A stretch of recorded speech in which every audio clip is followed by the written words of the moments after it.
బుడమేరు గండ్ల పూడ్చివేత పనులను పూర్తి చేసింది ప్రభుత్వం. ఇప్పుడిప్పుడే సీపేజ్ లీకేజ్ తగ్గుతూ వస్తోంది. పూర్తి స్థాయిలో ఈ లీకేజ్ని అడ్డుకునేలా చర్యలు తీసుకోవాలని మంత్రి లోకేష్ అధికారులను ఆదేశించారు. ఇప్పటికే మంత్రి నిమ్మల రామానాయుడు ఈ పనులను పర్యవేక్షిస్తున్నారు. అధికారులతో ఎప్పటికప్పుడు మాట్లాడుతున్నారు. మంత్రి లోకేష్ ఆదేశాల మేరకు లీకేజ్ని అడ్డుకునేందుకు ప్రత్యేక షీట్లు వినియోగిస్తున్నారు.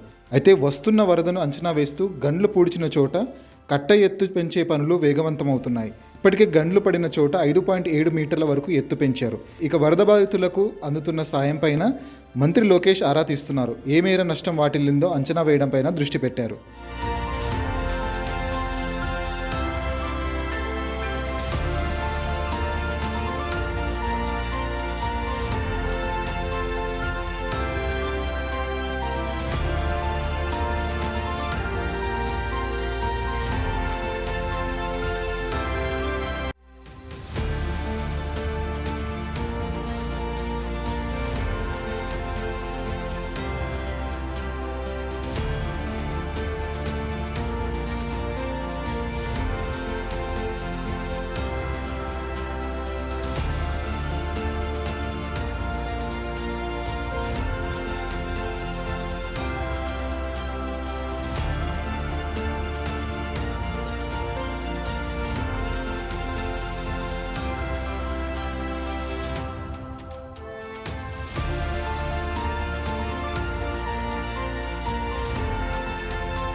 Thank you.